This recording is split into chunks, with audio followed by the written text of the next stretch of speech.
What do we really know about ourselves? When I was 25, I thought I knew everything: who I was, what I wanted, where I was going.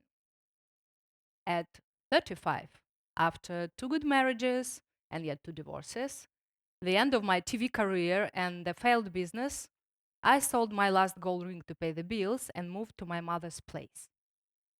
Sitting in her small apartment, just with a few things of mine, I kept asking myself, who am I now?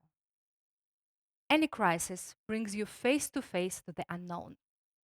The unknown sounds scary, doesn't it? But what can be more mysterious and more promising than the future itself? Throughout history, people always want to peek into the future. Prophets, fortune tellers, astrologers, tarot readers, even famous people looked for the answers into the stars or somebody else's vision. From Emperor Nero to Brad Pitt, from President Lincoln to Albert Einstein. We always want to know what's next. But what if the people who can really help us aren't fortune tellers at all? What if they are the ones sitting right next to us, our colleagues, our friends, our family? Hear what I've learned. The future isn't hidden in the stars. It's reflected in other people's eyes. Two American psychologists, Joseph Luft and Harrington Ingham, once created a simple but very powerful tool called the Johari window. They said our personality has four zones depending on what we and others know or don't know about us. When I first discovered this tool, I realized there are parts of me that someone can see, but I don't. That thought terrified me, but also gave me a key. If I can see through others' eyes, I can see my future. So let's look closer. There is open zone, what everyone knows. Think of it as your LinkedIn or TikTok page. Public, obvious, polished. For me, it's being a communication expert, a public speaking trainer, and a horse rider. That's my arena. The hidden zone is what we keep to ourselves. It's like your private diary for nobody else's eyes, very personal. Your fears, your insecurities, the traits you try to hide. Maybe I'm very emotional, sometimes sharp, but I do my best to keep it under control. My favorite part, the blind spot. That's what they can see, but I don't. And that's the part your friends talk about when you leave the room. And that's where magic lives. Because sometimes people around us can see our strengths and our patterns long before we do. And that's why feedback can become the key to our future. Think of one person who once told you something about yourself that surprised you.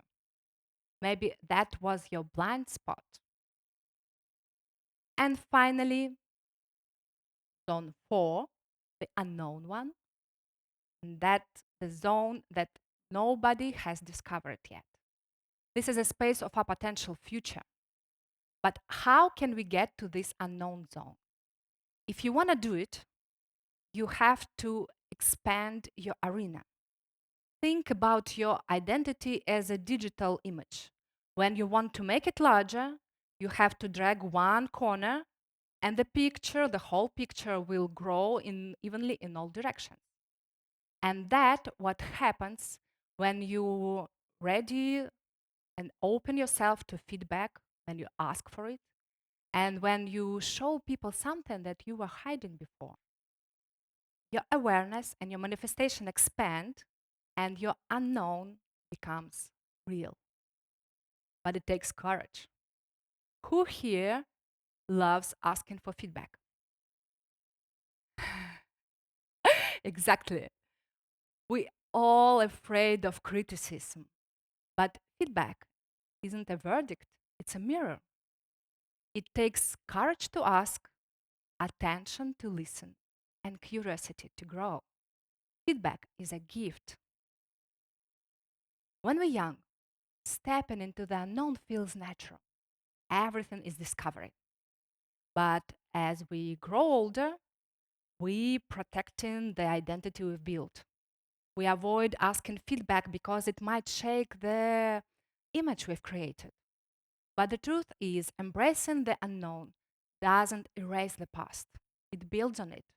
You take all your experience with you, and it becomes the foundation for your next level. Today, reinvention is a new normal. In the US, people change careers up to 10 times in a lifetime. And the question isn't whether we reinvent ourselves, but whether we notice the signs that it's time. And very often, those signs come from other people's words. And I learned it not from books, but from my own experience. Let me take you to the moment when my unknown found me. 8 years ago, I was on my own. If you keep in track, I was recovering from my personal and professional turbulence, unsure what to do next. Then one day I got a call. There was an opening at SKOLKOVO, the top business school in Russia, and they needed someone to manage an executive MBA class. Not exciting, not glamorous, but I thought, okay, maybe something will open up. And after a few interviews, I reached the final one, and the director looked at my CV and he said, well, you know you're overqualified for this job, right? I was ready to object because I already wanted that job. I got used to the idea to go step by step. But he said, actually, we have another role we've been struggling to fill, a speaker manager. Someone who finds and prepare business leaders to stand and speak in front of our MBAs and executive MBAs. And someone with a background in journalism might be perfect. I was scared. I'd never done it before. But of course, I didn't show it. I said yes and thought, I will figure it out. Because that's what TV taught me, right?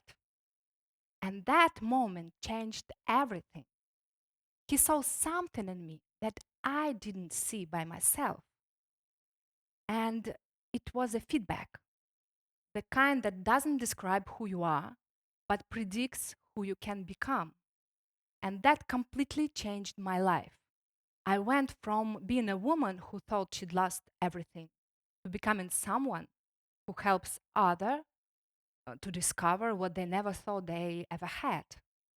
And that was the first time I truly understand. Feedback isn't about the past, it's a message from your future self. Today, when I prepare entrepreneurs, executives, and students to self presentation, I often use the Johari window because exploring your blind spots doesn't just bring you awareness, it also helps you to find the right words to describe who you truly are. And one of my clients, a top manager in media, heard from her colleague something like that. You know, people never argue at your table. You always create such a comfortable vibe, even when we have to discuss very thorny issues.